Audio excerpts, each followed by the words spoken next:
Gente, não fica com raiva de mim não, por favor, tá? Briga com o Léo, briga comigo não. Olha bem o que eu vou te perguntar. O dinheiro está dividido ou está dividindo a sua casa? Essa devocional vai falar sobre Deus querendo nos ensinar a você o princípio da mordomia financeira compartilhada. A Bíblia vai dizer lá em Filipenses capítulo 4, versículo 19, na Nova Almeida Atualizada, o seguinte: e o meu Deus, segundo a sua riqueza em glória, há de suprir em Cristo Jesus cada uma das necessidades de vocês. Para falar sobre esse tema de finanças, o nosso dinheiro, eu vou usar uma ilustração, tá? E a ilustração é a seguinte: um casal, ele mantinha caixas separadas para as despesas. Separadas. Esse casal vivia brigando sobre quem pagava a luz, quem pagava o gás, quem pagava o mercado, quem pagava a internet, quem pagava. Um dia, eles sentaram, conversaram e decidiram unir as finanças em uma única conta, com transparência total. E eles descobriram, sabe o que, depois de um tempo? Que não somente sobrava dinheiro, como também transbordava a paz finalmente dentro de casa. O segredo que eles descobriram não era ter mais, era confiar um no outro. Deu para entender onde eu quero chegar com essa devocional?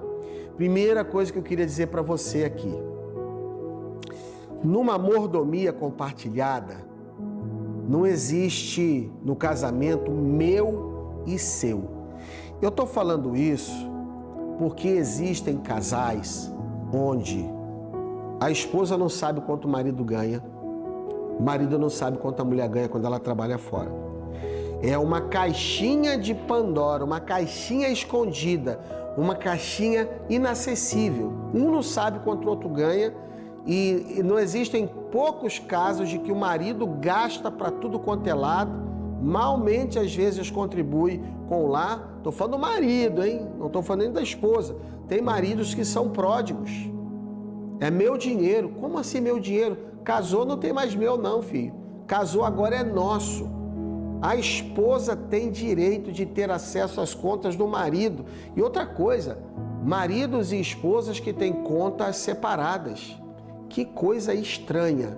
Tem algum problema nessa chamada unidade familiar. Tem um problema. Tem algum problema nisso aí. Não pode ter meu ou seu. É nosso. Acabou. Agora é plural. Tá bom? Segunda pessoa do plural, nosso, tá? Deixa eu voltar aqui. No casamento não existe meu e seu. Gênesis 2:24 diz que os dois se tornam uma só carne, uma só. E isso inclui as finanças. Eu entendo, até penso que contas escondidas geram desconfiança, mas a transparência gera unidade. Ah, mas Eduardo, você não conhece minha esposa. Se eu tiver conta conjunta com ela, se ela souber quanto é que eu ganho, vai ser um vendaval. Peraí, se vai ser um vendaval, precisa sentar, conversar, alinhar essas coisas, planejar. Planilha, cadê a planilha, gente? Tem que ter planilha. Quanto é que eu posso gastar? Quanto é que eu ganho? Como é que eu posso gastar se eu não sei quanto é que eu ganho? Ou se a pessoa ganha e não sabe no que está gastando. É preciso planejamento. Unidade, transparência requer planejamento. Planejamento faz parte dessa cumplicidade na vida financeira de um casal. Mas é preciso haver um nosso nessa questão chamada de finanças. Eu poderia dizer N coisas em relação a isso, mas como o meu tempo é curto, eu vou só abordar as linhas principais do que eu quero falar. Então, no casamento não existe meu e seu, é nosso. Segunda coisa, planeje sonhos juntos. Ou seja, além de pagar as contas, o casal precisa sonhar junto. Uma viagem, a reforma de uma casa, a educação de um filho ou de filhos. Quando vocês têm um objetivo comum, quando nós temos um objetivo comum, o dinheiro deixa de ser motivo de briga e vira ferramenta de realização. Tem muita gente quase se estapeando, brigando, discutindo nessa área financeira porque não planejam juntos. Não, peraí, vamos juntar as nossas finanças, planejar juntos a criação de filhos, viagem, adquirir um bem. Às vezes o camarada chegou e disse assim: amor, olha, comprei esse par de iscas artificiais para pescar. Olha só, amor, que coisa mais linda e tal. E ainda veio, amor, sabe de quê? De brinde, amor. Veio essa lancha de 7 metros com motor 40 e veio tudo. Amor, tu acredita que eu comprei essas 2 isquinhas e veio tudo isso de brinde? Aí a esposa perguntou: sim, amor, quanto é que custou essas 2 isquinhas? Amor, custou 27 mil reais. Tem gente que está vivendo desse jeito. Gasta desmesuradamente, sem planejamento, sem bênção. Assim, a minha esposa sempre falava muito isso para mim: amor, não tem bênção nisso, a gente tem que ter acordo. E eu concordo plenamente com ela, tem que ter como um acordo. Tem também o caso, com todo carinho eu falo isso, estou até olhando para baixo. Tem o caso daquelas esposas que trabalham fora e tudo que ela ganha é só para gastar com ela, gastar com ela. Eu preciso me embelezar, preciso ficar bonita para ele e comprar roupa para ele, mas ela não participa de nada dentro da casa. Tá errado, gente. Tem que participar. Não basta apenas estar junto, tem que participar. Esposa, por favor, né? Vamos juntar aí as coisas, né? Claro que você tem que ter realmente seu dinheiro, se você trabalha fora, e se não trabalha fora, marido, o dinheiro que você ganha fora trabalhando não é seu, é teu e da sua esposa. Nossa, hoje o pastor Eduardo está pegando pesado. Bom, deixa eu voltar aqui, antes que você desligue aí a tela, desligue a televisão, que você não está gostando do que eu estou falando, mas eu estou falando, finanças não é meu dinheiro, é nosso dinheiro. E o último, uma semente divina precisa ser plantada todo mês ou sempre que alguma coisa, algum recurso chegar às suas mãos.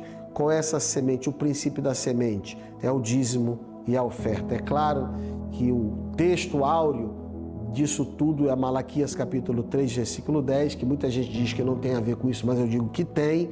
Malaquias 3:10 desafia a mim e a você a provar a Deus com o dízimo. Por que isso? É porque existe um antídoto contra a avareza. E o antídoto contra a avareza chama-se generosidade. Você, casal, planeje junto, sabe, sonhe junto, comprem juntos, tenham cumplicidade, tenham uma só conta, tenham uma boa mordomia. E eu não consigo enxergar boa mordomia se não houver o controle, né? A gente falou numa devocional sobre domínio próprio. O domínio próprio tem a ver também com a mordomia financeira. Eu não consigo enxergar isso sem uma boa mordomia. Mas o antídoto contra a avareza é a generosidade. E a generosidade, a fidelidade em relação a dízimos e ofertas abrem as janelas do céu sobre a família. Mas essa é uma prática que só vivencia quem crê em Jesus e obedece à sua palavra. Amém? Eu de maneira alguma quero com essa devocional provocar algum tipo de desentendimento entre você e seu cônjuge na sua família. O que eu quero colocar aqui com essa devocional é um alinhamento de que quando nós somos uma só carne, não existe mais meu ou seu, mas sim aquilo que é nosso. Mas aquilo que é nosso precisa ser administrado diante de Deus com uma mordomia correta, um planejamento correto, com uma planilha, enfim, precisa ser feito juntos, mas não pode mais ser uma coisa meu, uma caixinha minha, uma caixinha sua, onde só existam brigas e desentendimentos, mas uma caixinha comum, onde nós coloquemos. E depois eu posso até falar em outras ocasiões sobre como foi que eu vivi e vivo hoje essa questão de mordomia financeira dentro de casa.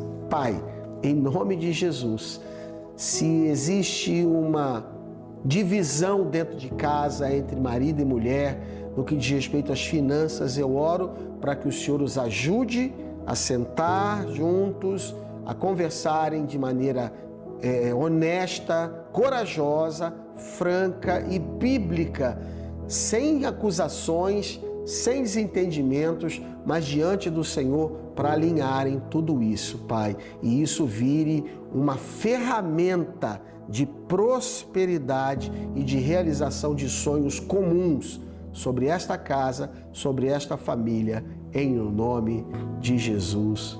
Amém e amém.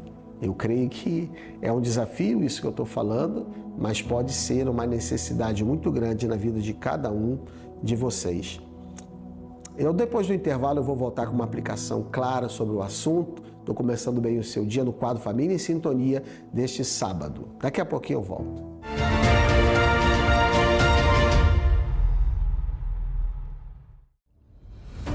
Você está procurando um lugar para se conectar com Deus e viver experiências transformadoras?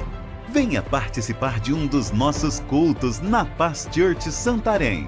Aos domingos às 7, 9, 17 e 19 horas, além de diversos campos e núcleos espalhados por toda a cidade.